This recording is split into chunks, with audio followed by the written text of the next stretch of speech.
Hello everyone, welcome back. So today we're doing a little accuracy testing with this Scar 17S. Okay, so I haven't had this rifle here for several years. Okay, this is a friend of mine.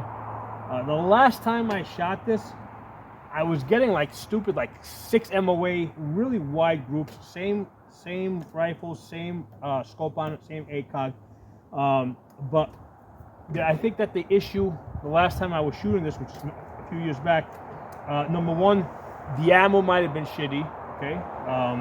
Because I have tested that ammo. I've been able to get like about 2 MOA, you know, 1.5 MOA with that ammo. So I don't think it was entirely the ammo. I think the main issue was I didn't have the fiber optic covered, okay, the last time I was shooting this. It was my first time shooting an ACOG, so I really wasn't as familiar with the ACOG. This time around, as soon as I picked it up, I'm like, okay, this thing is like way too bright. So I put like 2 layers of blue tape over the fiber optic, which dimmed it down. And now I have a much better point of aim, okay? So this does have a muzzle brake on it, which is like stupid loud. I was shooting this yesterday with just the earmuffs, which I thought, okay, no big deal. It's pretty good. I can handle it. Then in the evening, I went home and I had a mild headache. Okay, so today I'm doubling up on the ears. I got the plugs here and I'm putting the earmuffs off over it. So I've already shot 3 rounds at 100 yards. So now we're gonna shoot another 3 rounds on top of that, and we're gonna see what we're gonna get. Now we are shooting this PNC bronze, which is not match ammunition. It's 147 grain. Right? It says FMJ BT, bolt tail. So we're gonna shoot this. I have some premium stuff, but I wanted to kind of get my bearing first with this ammo, with this PMC bronze, 147 grain.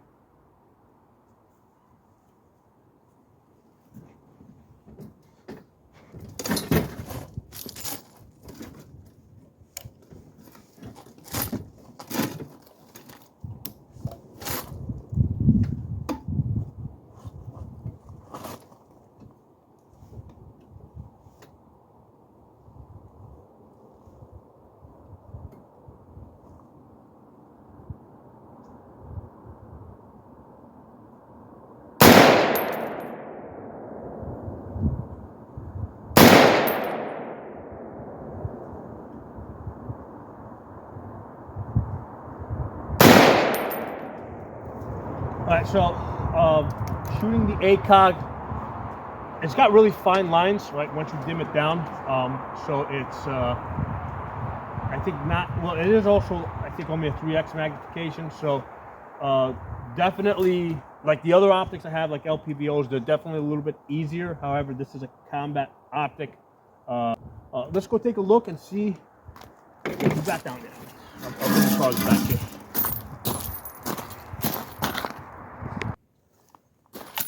All right, so now these 3 shots here were at 50 yards, okay? So at 50 yards, I just put 3 shots out to kind of check my zero home. Let me make sure that this is, there you go. There you go. All right, so I took 3 shots here to check my zero at 50 yards, which came in at 1 inch, okay? Again, using this PMC bronze. Using this PNC bronze. So I took these 3 shots. I'm not the person that zeroed this in. And what I did is, hey, I said, let me put a bubble level on here. So what I did is I added a bubble level to make sure I was holding the gun right. When I put the bubble level on it, on this surface here, I had to cant it a little bit. And then when I took at 100 yards, it did shift a little bit over to the right here. So I'm guessing that maybe when the gun was zeroed, they didn't have a bubble level on it, so that's why it's now pushing a little bit to the right. That's not something I'm worried about right now. Different ammunition might push slightly different. So the first 3 shots I took are 1, 2, 3 at 100 yards, which gave me 1.5 inches, okay, which is way better than what I shot the last time with this. Again, that was several years back. And then I took another 3 shots just now you guys saw me take I don't know why that impact is so low. I know I didn't pull it, but I got 1, 2, 3. So the next 3 shots came in at 2 inches. Okay, so 2 inches on the next 3 shots. The total group is like 2¼ inches. Now, what I normally do is I usually drop the worst shot. Like, I'll take like 4 out of 5, whatever. So in this case, I took 6 shots here. Let's drop the worst one. Let's just say that's bad ammo, or maybe I screwed up. So if we take the best 5 out of 6, yeah, we're at 2 inches. Okay, so yeah, we're getting 2 MOA with this PMC bronze on this Scar 17. Okay, so all right, everyone. I set up a fresh target at 100 yards, and we're gonna try this Federal Premium Gold Medal Sierra Match King. Okay. Now, one of the interesting things worth noting, the Scar does have, when you pull up this flip up sight here, it does have a 2-position adjustable gas system. I think vertical 12 o'clock position is your standard, and 10 o'clock off to the side of, or rather 12 o'clock at 2 o'clock, that's supposed to be a suppressor setting. I'm getting locked back with a number of different ammo that I've tested in both settings. Okay, so I don't see a reason to keep, for the gun to be overgassed. So what I did is I'm keeping it in that 2 o'clock position, so that it's or 10 o'clock, depending on which direction you're looking at it from. I'm keeping it in the suppressor position because I'm getting reliable lockback in that position. So there's no reason for the gun to be overgassed. One of the things I'm finding, coming off of AR-15s, the safety selector here definitely feels different. It seems shorter. So that's one of the one of the things that I'm, there's a little bit of a learning curve there. They're definitely, even on the long side, on the left side, not as long as what you normally get on an AR-15. Okay, let's lower the flip up sight. Forward. Okay.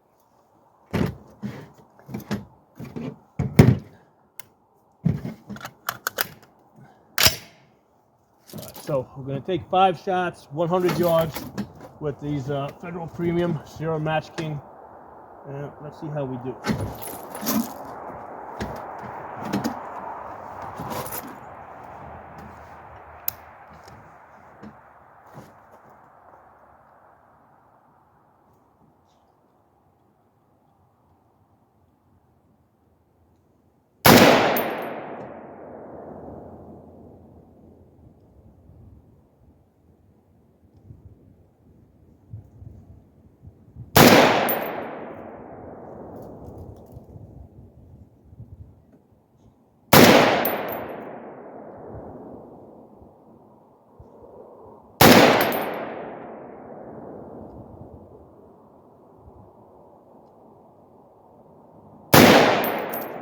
So this isn't more of an Acog issue versus a Scar 17 issue. With the Acog, like even with 2 layers of blue tape on the fiber optic, I mean the sun's starting to set now versus before, and even with the strip covered, it's still very bright, and it is kind of like completely like it's basically it's hard for me to see my bullseye. Okay, so that's an Acog issue. That's not a Scar 17 issue. Let's go see what we got out there. I don't expect anything great just because it's hard for me to hold on the bullseye. All right, so let's look at this. So we shot premium ammunition here. The group wasn't as good as I expected, not because of the rifle, not because of the ammunition, but just because it was just difficult to get a good point of aim on this with that Acog. So this is, I think this is really an Acog issue. So the issue is that the sun is now going down, and even though I've got blue tape on the fiber optic, whereas before it wasn't like you know, basically blowing up on this bullseye. Now that the sun's starting to go down, and I don't have direct sunlight, you know, on this bullseye, I'm just seeing this big red glare over here. So it's kind of hard to hold steady. So what I got, I mean, the total group was like 3 inches. I'm going to completely discount that one. I'm just going to say I just had a bad, because I could see that I was like I was moving around trying to find the center. I was just having a hard time. We got about an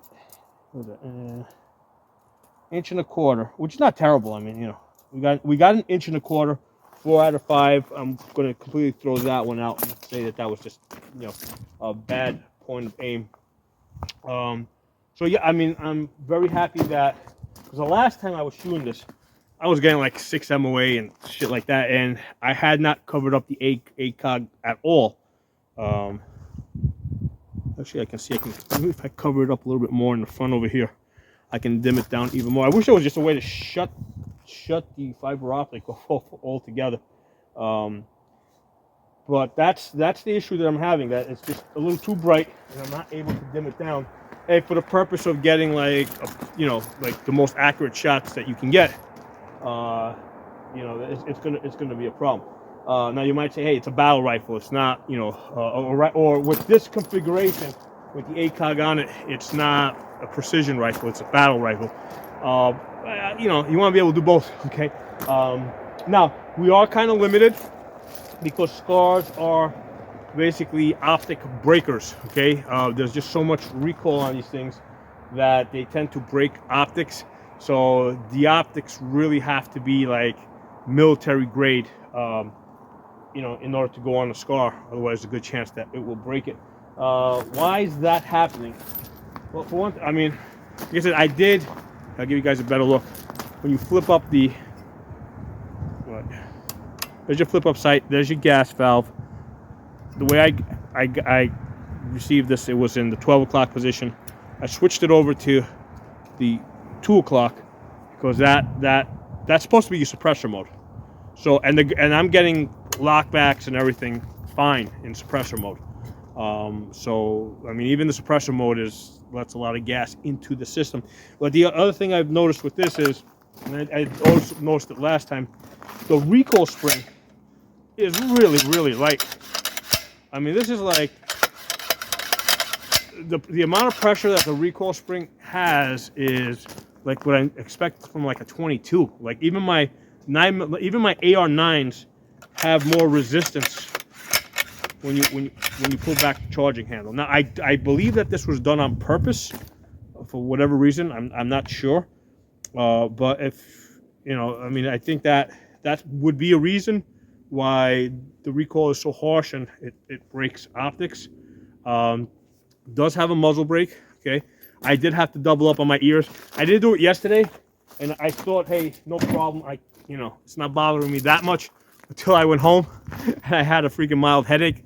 And I said, okay, today I'm doubling up on the ears. So, yeah, one of the things that definitely has been standing out to me is the safety.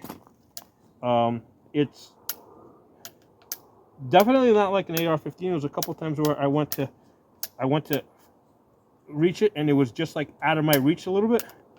So this part here is definitely a little bit shorter. Extremely short on this side. But yeah, that's just one of the things that you just gotta be aware of, that the safety lever is really short compared to what you're using on an AR. Also interesting that this is the trigger guard is flat here. At this point, I'm used to like trigger guards that are more roundish. So if you have a glove or something, although there is plenty of space in there, but yeah, they went with the flat over here. So the whole lower on this is polymer. So this is all polymer, and the entire upper is really, well, basically the upper receiver is from here to there, right? So you have a very large upper receiver. Okay, a lot of times they will refer to it as monolithic, because I mean this rail here is kind of like a add-on over here. So you got rail from here all the way to here, so they give you lots of rail. All right, guys, I took the car 17 to 200 yards. I should have remembered from before when I shot at 100 yards that I was shooting a little bit low. So when I went to 200 yards, I like to scrape the bottom of the box and just blew this out. And actually saw the box fall over, and then I went out there, had to fix my box, and then I adjusted up. But the point is, let's talk about the 5 shots that I took at 200 yards. So 5 out of 5 for 3 inches. That's these reds, okay? 1, 2, 3, 4, 5. So 5 out of 5 for 3 inches. Okay, that is a 1.5 MOA. Now, what I will usually do is I will take the best 4 out of 5 because that kind of eliminates maybe a problem with the ammunition, maybe a problem with me. So when I take the best out of 4 out of 5, that's these 4 shots here in red. 1, 2, 3, 4. That is 2 1/4 inches. Divide that in half, right, for 200 yards. I mean, I'm not going to subdivide the quarter. I'm going to just call that 1 MOA, okay? So, yeah, this Scar 17S, 1 MOA gun with this Federal Premium Sierra Match King. I mean, we shouldn't be surprised. I mean, lots of people have said that the Scar is a 1 MOA gun. However, like I said, the last time I shot it, I was getting like 6 MOA, and the problem was the Acog, that I didn't have the blue strip on here, and it was just completely blowing up on the target, and I didn't have a good aiming point. What I did this time around from the last time is I did put a little bit more blue tape on the front. And basically, I completely covered it up wherever there was an opening so that there is no fiber optic exposed at all, okay? So I could still see a tiny little bit of it, a tiny little bit of red. Now the sun is setting, right? It's almost, I mean, it's winter time now, so I think it's like 4:30. So the sun's going down. So putting all that blue tape on it allowed me to get a fine aiming point in order to get these hits. Now, I'm going to tell you guys, with 3X, right, because I'm pretty sure that this is a 3X. I'm going to look at it. Oh, it should say it right here somewhere. A 3.5. It's a 3.5X. 3.5 by 35. All right? 3.5 by 35. Okay, so it's a 3.5X. And you know, even with the illumination like completely dimmed down, with 3.5X at 200 yards, trying to basically center on this bullseye here, it's hard, guys. I mean, it's hard to get that fine of an aiming point at 200 yards.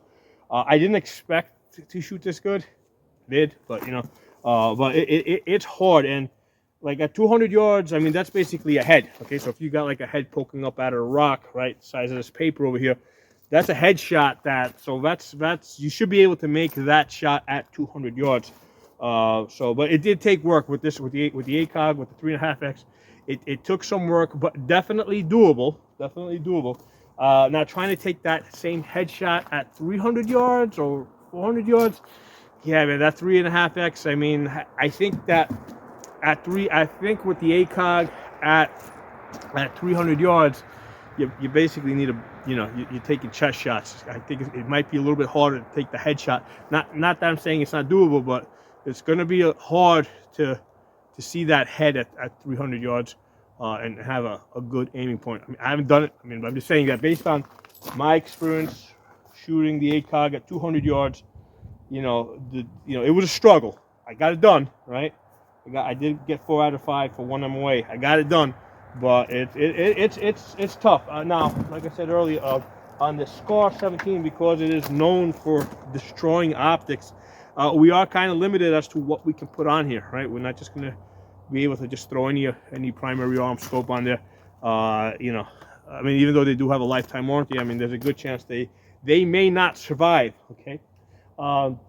Let's talk about the muzzle brake for a second.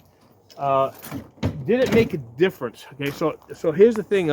When I have more magnification, right, and I'm shooting a 308, what will happen is that if I have more magnification, as the gun recoils, it tends to throw you out of the scope. Now, I don't mean really throws you out of scope, but you tend to like really like the recoil would be such that the the reticle will come completely off the target, and then you gotta find it and get back on it. Okay, so that's really an issue when you have like 8x magnification, 10x magnification. You know, or that can be an issue, especially if you got more. Like if I've got like 25, 24 magnification something, and you got a 308 and it recoils. I mean, yeah, I mean that can really throw you out of scope. Usually you gotta zoom back a little bit. With the 3x, it really wasn't an issue. So it's hard for me to tell if the muzzle brake helped me or didn't help me. It's just hard for me to judge. I definitely didn't feel like I was having any trouble staying on the target, right, and doing that follow through.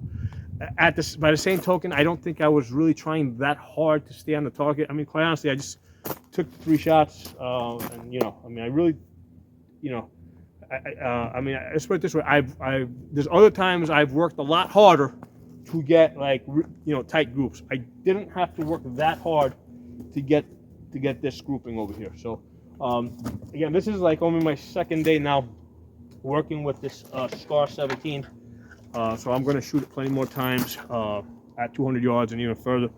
So every time I shoot this, you know, basically that kind of leads me to the next day's test. Okay, so I'm really happy with the accuracy. I'm really happy that I shot a lot better than the first time I shot this, which was a few years ago, and I understand why. It was probably the ammunition, and it was the Acog, you know, not taping up the fiber optic, and it was just like completely like you know, not allowing me to have a fine aiming point. Okay, so that's today's video. Talk to y'all soon. Drop some comments.